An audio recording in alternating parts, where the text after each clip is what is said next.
Қыздар, сіздерге берілген ликаланы осылай бетін скотчтап қиып аласыздар.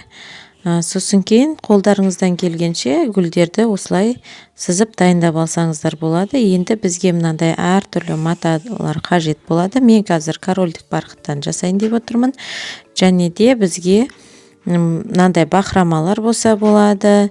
Және метражный флизелин, кез келген флизелин бола береді. И метражный паутинка қажет болады. Енді флизелинді матаға клей бар жағын жақсылап үтікпен жабыстырып аламыз. Бұл біздің оюымызды, жаңағы гүлдерімізді, бақыт құсын формасын сақтап тұру үшін қажет болады. Сол үшін бірінші үтіктеп, қай жері қажет бізге сол жерден дайындап аламыз матаны. Мысалға, ақ бізге гүл үшін қажет, жасыл жапырақ үшін, қызыл гүл үшін, сары бақыт құсы үшін бізге қажет.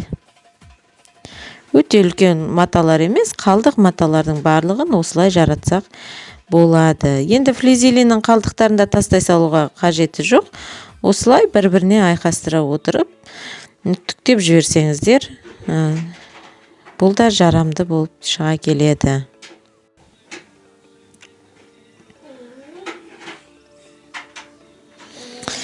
Енді мына бақыт құсы бізге оңынан түсу үшін біз мына ликаламызды теріс қоя отырып сызып, сосын кейін қайшымен кесіп аламыз. Гүлдерді де солай жасаймыз.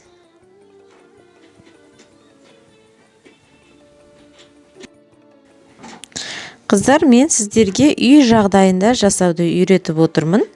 Негізінде бұл кәсіби тұрғыда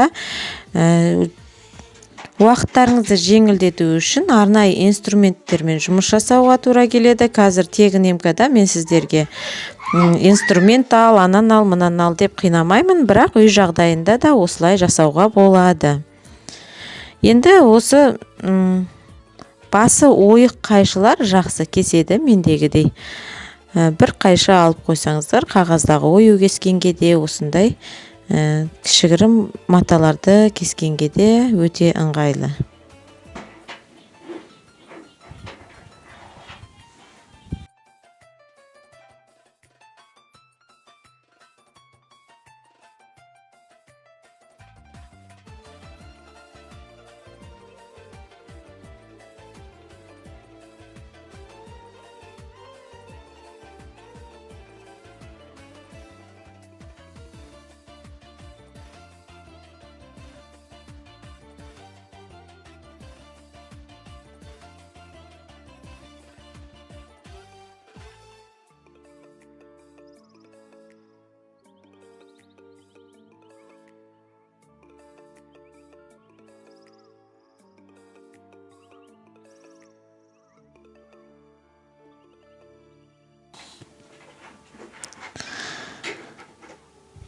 Мінекей, біз кесіп алдық. Енді қараңыздар, бізде гүлдің формасы шығып тұрған жоқ. Жапырақтарды сәл ұзындау қылып етеміз, себебі ол гүлдің астына қарай қойып жібергенге.